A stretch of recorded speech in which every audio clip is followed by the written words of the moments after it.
Think and Grow Rich. Think and Grow Rich by Napoleon Hill is a timeless self-help classic that offers invaluable insights on achieving success and prosperity.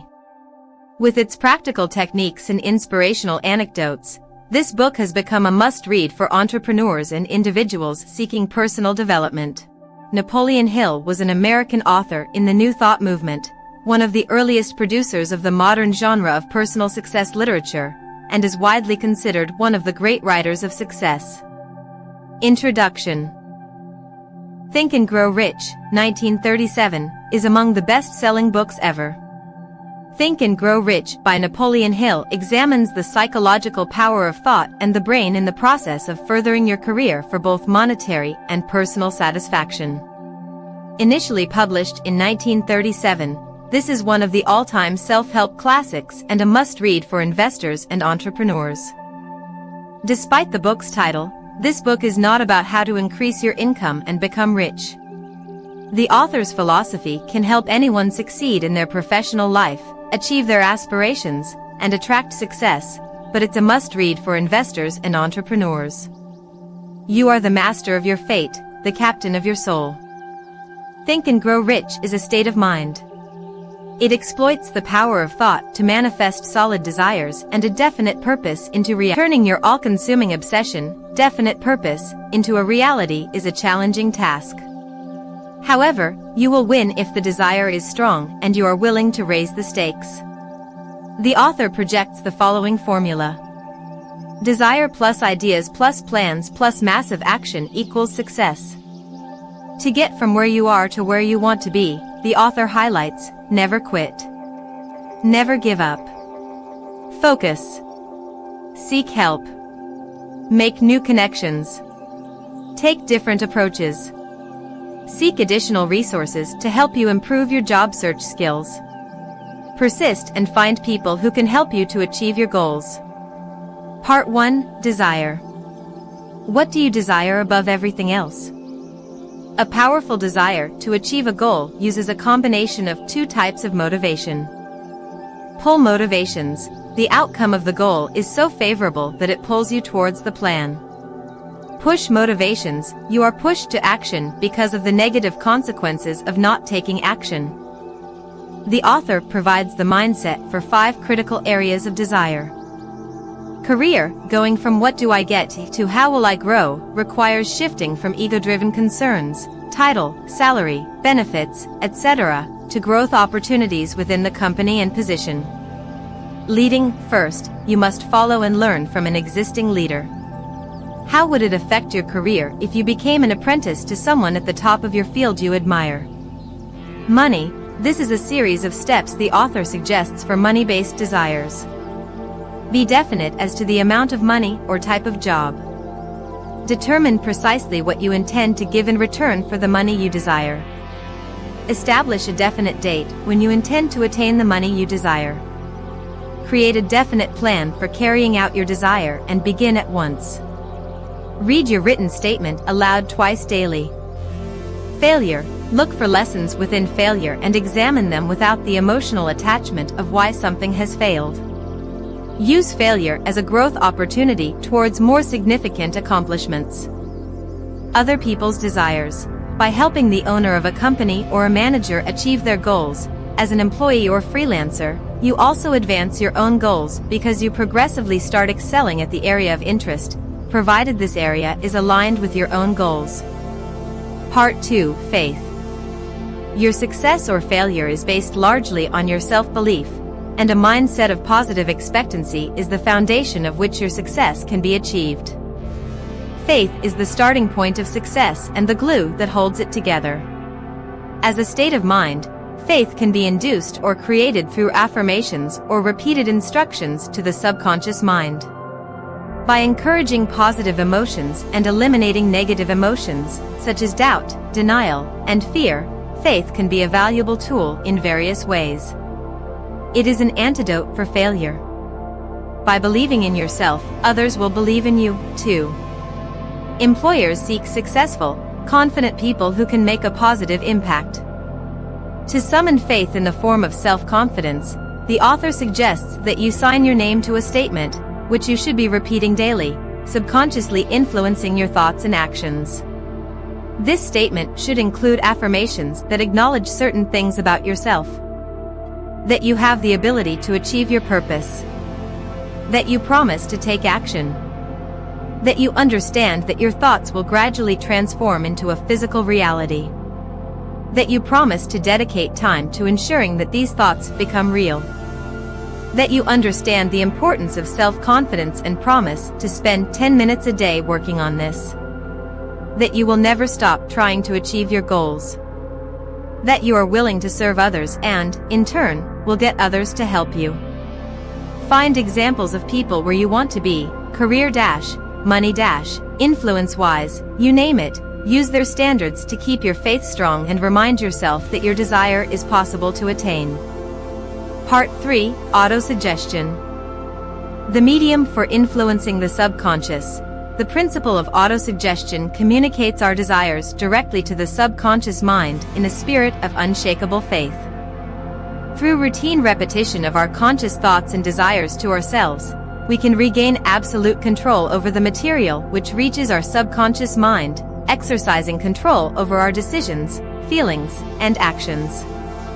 Part 4, Specialized Knowledge. Personal experience or observations. For our desires to translate into a monetary, career, or another kind of success, which we've picked in the desire step, we are first required to have specialized knowledge of the service, product, or profession of which we intend to offer in return for fortune. Notably, this specialized knowledge doesn't have to be in your possession already. Knowing how to purchase or rent knowledge is a popular way of fulfilling this step. Courses, seminars, books, or summaries, and industry conferences all improve your odds of acquiring the much-needed specialized knowledge for yourself. Working with knowledgeable people, renting knowledge, is the other, equally powerful, side of the spectrum. Lifelong learning is necessary for an ambitious person to keep up with all the latest developments in their field. Part 5, Imagination. The workshop of the mind. Ideas are products of and given a shape or form through imagination. Humans can create anything they can imagine. The author mentions 2 types of fiction. Synthetic imagination. This faculty includes arranging old concepts, ideas, or plans into new combinations. And creative imagination. This faculty is where ideas come from, infinite intelligence, and hunches and inspirations are received. To make the best use of your imagination towards achieving your big goal, develop a list of ideas that will inspire you and allow you to utilize your talents best. Part 6, Organized Planning. The crystallization of desire into action, more than simply hoping to succeed at your goal, is needed. Every achievement starts with a strong desire, workshopped to reality through imagination, followed by an organized plan. Every plan is flawed. When you execute your project, you will likely experience a temporary defeat. The best way to approach loss is to accept it as a signal that your plans are not sound. Then, rebuild your dreams and keep pursuing your goal, armed with knowing your previous failures. Please don't give up before you reach your goal, because quitters do not get to see their long-term plans come to fruition. Part 7, Decision. The mastery of procrastination. Without exception, people who fail to succeed reach decisions, if at all, very slowly and change their minds quickly and often. Successful people go decisions promptly and definitely, change their minds slowly. They know what they want and, generally, get it. Definiteness of decision always requires courage. Procrastination, the opposite of judgment, is a common enemy which practically every person must conquer. Part 8, Persistence. The sustained effort necessary to induce faith. Lack of persistence is one of the significant causes of failure. It can be conquered, but this depends entirely upon the intensity of one's desire. Weak desires bring weak results. The basis of persistence is the power of will, and it's also influenced by other factors, such as which of the factors above are you lacking, which might be hindering your persistence? On the contrary, a lack of diligence begets the following symptoms. Procrastination. lack of interest, indecision, self-satisfaction, indifference, weakness of desire, willingness to quit, lack of organized plans, wishing instead of willing, searching for shortcuts, fear of criticism. For steps to develop persistence. First, develop a definite purpose backed by a burning desire for its fulfillment. Build a definite plan expressed in continuous action. Keep out all negative and discouraging influences. Stay accountable to people who encourage you to follow your plan and purpose. Part 9: Power of the Mastermind.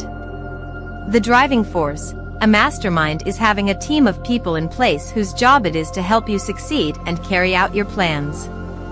Who could be on your team, and how could you form one in the next 30 days? Only acquire great power and succeed with the power of a mastermind.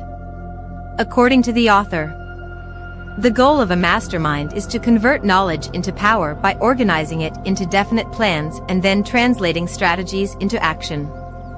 Part 10: Subconscious Mind. The connecting link.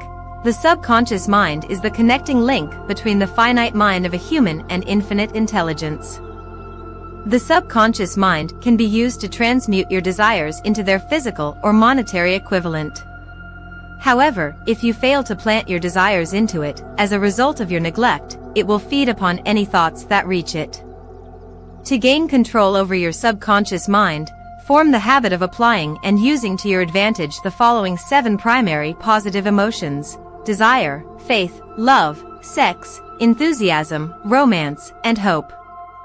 A single negative emotion in your mind might be sufficient to destroy all chances of constructive aid from your subconscious. The 7 primary negative emotions to avoid are fear, jealousy, hatred, revenge, greed, superstition, and anger. Eventually, the positive emotions will dominate your mind completely so that the negative ones cannot enter. Part 11: The Brain. A broadcasting and receiving station for thought. Every human brain is both a broadcasting and receiving station for the vibration of thought. The subconscious mind is the sending station of the brain, through which vibrations of thought are broadcast. The creative imagination is the receiving set, through which the vibrations of thought are picked up from the atmosphere. When stimulated, stepped up, to a high rate of vibration, the mind becomes more receptive to the beat of thought. Vibrations of an exceedingly high rate are the only vibrations picked up and carried, by the ether, from one brain to another. Part 12: The Sixth Sense. The door to the Temple of Wisdom. The understanding of the sixth sense comes only by meditation, through mind development from within. Once you've mastered the sixth sense, you will be able to receive warnings about impending dangers in time to avoid them and get notified of opportunities in time to embrace them. However, the sixth sense will never function if doubt and fear remain in your mind. They are closely related. Indecision crystallizes into doubt, and the two blend to become the result, fear. The 6 basic fears are poverty, criticism, ill health, loss of love, old age, and death. However, there's also a 7th enemy, exposure to negative influences.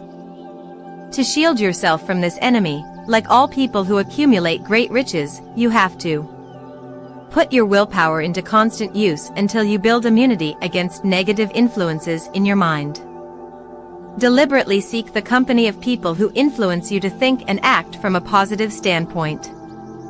Use your willpower to gain control over your thoughts and influence your subconscious mind.